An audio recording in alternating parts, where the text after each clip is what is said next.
Buenos días, estudiantes de cuarto semestre. Bienvenidos al curso de literatura guatemalteca nuevamente. En esta ocasión trataremos el tema de el romanticismo en la literatura guatemalteca. Mi nombre es Gloria de Hernández, su catedrática, y estoy a las órdenes. El romanticismo en la primera mitad del siglo XIX surgió en la Europa occidental, un movimiento intelectual individualista que dejaba a un lado las reglas y preceptos básicos de la literatura escrita hasta la fecha. Este movimiento fue denominado romanticismo y surgió en Alemania e Inglaterra y se extendió por toda Europa hasta llegar a América. Si recordamos en la clase pasada cuando hablábamos de la literatura guatemalteca, era una literatura enfocada más a la redacción o a la explicación, a la ampliación, al hecho de poder compartir a través de la palabra escrita los acontecimientos culturales y sociales que se daban en esa época. El romanticismo viene a romper esos esquemas y esa forma tan rígida, pero esa forma tan realista de la literatura como tal. Entonces, el romanticismo lo que hace es permitirle a cada uno de estos escritores crear, soñar, imaginar, ilusionar. Y romanticismo no es solo hablar de amor, el sentimiento, sino es poder también ilusionar, soñar, llevar al lector a otra realidad subjetiva quizá, pero otra realidad que en algún momento le permita salir de ese entorno, no por malo que sea, sino por despertar esa creatividad que todos tenemos. Y el romanticismo tiene dos corrientes, la social y la individual o la sentimental.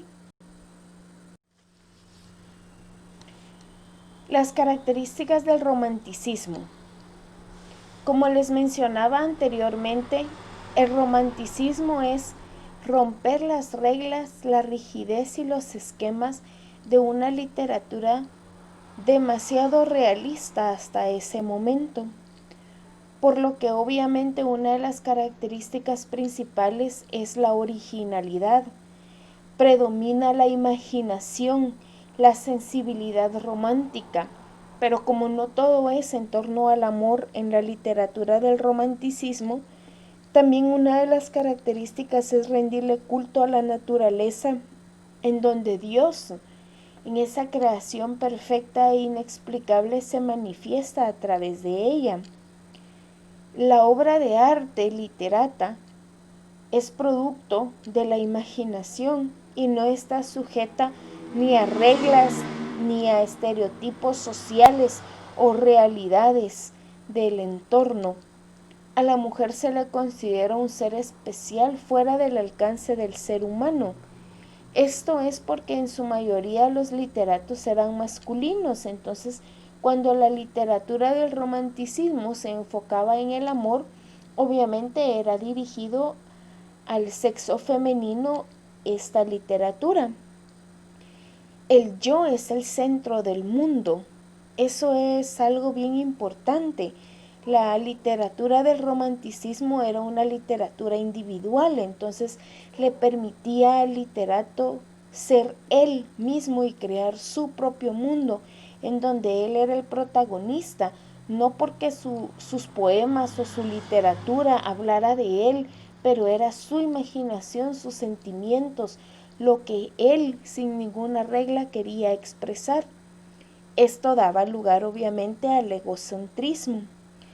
Predomina el fondo y no la forma. No tenía que haber un verso o una rima, por lo mismo que era romper reglas y paradigmas. Lo importante era lo que en el fondo el literato quería transmitir al lector.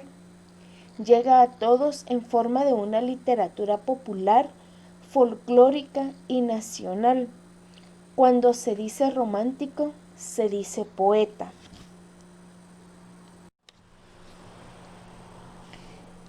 En la diapositiva anterior mencionaba, cuando se dice romántico, se dice poeta.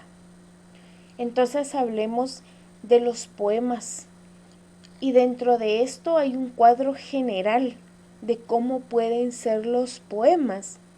Existen poemas sentimentales en donde el tema es el amor, la religión, la meditación, una meditación sobre una realidad o una meditación sobre lo que podría ser nuestra realidad. Un poema descriptivo, que es aquí donde entra una de las características que mencionaba, culto a la naturaleza, donde Dios es el centro de ella, porque describe un paisaje, un lugar, un entorno, que como bien es sabido, porque la característica lo menciona, una de las características es la imaginación, entonces este paisaje puede ser real o imaginario. Y un poema narrativo es el que redacta, explica o comparte con el lector anécdotas históricas.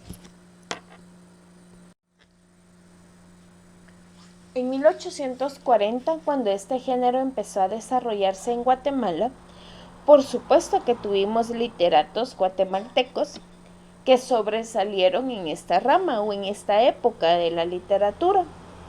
Y dentro de estos literatos destacan algunos como José Batres Montúfar con su poema Yo pienso en ti. Yo pienso en ti, tú vives en mi mente, sola, fija, sin tregua, a toda hora, aunque tal vez el rostro indiferente no deje reflejar sobre mi frente la llama que en silencio me devora. En mi lóbrega y yerta fantasía brilla tu imagen apacible y pura, como el rayo de luz que el sol envía a través de una bóveda sombría al roto mármol de una sepultura. Callado, inerte, en estupor profundo, mi corazón se embriaga y se enajena, y allá, en su centro vibra moribundo, cuando entre el vano estrépito del mundo, la melodía de tu nombre suena. Sin lucha, sin afán y sin lamento, sin agitarme en ciego frenesí, sin proferir un leve acento, las largas horas de la noche cuento y pienso en ti. Destaca también el señor Juan Diego Solaberry, José Milla y Vidaurre, la señora Vicenta La Parra de la Serra, Domingo Flores, Domingo Estrada, Francisco La Infiesta, por mencionar algunos. Hablemos ahora sobre el modernismo en la literatura guatemalteca. El modernismo es un estilo literario elegante, con musicalidad en sus estrofas, imágenes plásticas e independientes de normas literarias. Es aficionado a las cosas modernas, menospreciando a sus antiguas y clásicas aficiones, tanto en el arte como en la religión y en la literatura. Esto no es una nueva escuela, es la poesía del habla castellana transformada con gran sensibilidad y nuevos gustos. Aquí dejamos a un lado la realidad en el inicio de la literatura guatemalteca. Ya pasamos la etapa del romanticismo, donde nos permitía hablar de sentimientos, de imaginaciones, de transportarnos a un nuevo mundo si el literato así lo decidía. Acá es ser más elocuentes, elegantes, con cierta clase y gusto social. Al inicio, el romanticismo empezó en Europa, una ciudad que nos transporta también a ese romanticismo, a ese imaginar.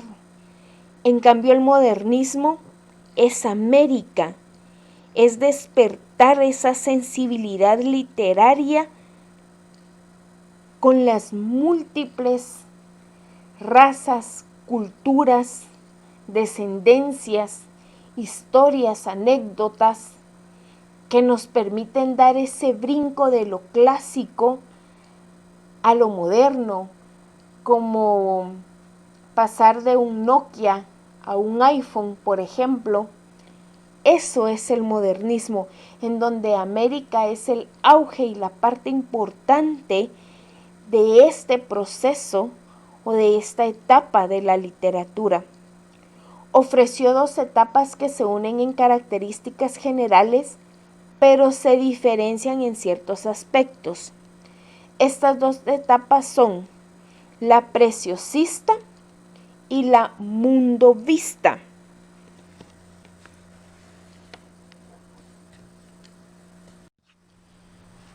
Sus características son una rimovisión métrica, un cambio de lenguaje a utilizarse. No es que dejemos de usar un lenguaje popular, pero tratamos de hablar con expresiones más elocuentes y que nos den cierta distinción social y cultural. La idealización del pasado, el pasado americano, cómo hubiera sido si nuestro pasado fuera de tal o cual manera, el resultado sería un presente de tal o cual manera. El nuevo lenguaje crea un estilo elegante. Las estrofas surgen con musicalidad. No es precisamente un verso o una rima, pero tienen ese algo que concuerda. La imagen escrita es de gran plasticidad. No hay algo tan real y que a simple vista nos identifique o nos explique o nos aclare, nos visualice lo que el literato nos está diciendo, sino nos fuerza a ver ese trasfondo, a ver en ese modernismo o en esa materialidad lo que el literato quiere expresarnos. El gusto por lo lejano y lo exótico, presentándose de una forma preciosista. Es ese luchar, es ese anhelar algo para sentirnos en un nuevo mundo, en un mundo moderno. Hay que hacer notar que cuando se toca el tema americanista, los modernistas lo desarrollan con una faceta con corriente indigenista, con una evasión y la otra idealizando el pasado de los héroes americanos precolombinos y especialmente del mundo indígena. Cuando hablamos de una literatura modernista que surge en América, no es precisamente el norteamericano. América, recordemos que eran los nativos, invadidos por españoles, pero nuestro pasado es eso, es indigenista. Entonces no confundamos, por favor, el norteamericano con el americano nativo. Aún el norteamericano nativo no es el que es hoy. Entonces quedemos claro en que cuando hablamos de una idealización del pasado, estemos en claros en cuál es ese pasado americanista que estamos hablando en la literatura del modernismo. En esta etapa de la literatura modernista, Guatemala tampoco se queda atrás. Tuvo escritores modernistas guatemaltecos que destacaron, entre ellos José Martí, Rafael Arévalo Martínez, el señor Enrique Gómez Carrillo, Máximo Soto Hall, Rafael Valle, Flavio Herrera, por mencionar algunos. Es un gusto siempre trabajar con ustedes y para ustedes. Mi nombre es profesora Gloria de Hernández. Estoy siempre a las órdenes y quedemos atentos, por favor, a la hoja de trabajo que corresponde a esta clase. Dios les bendiga y les deseo muchos éxitos.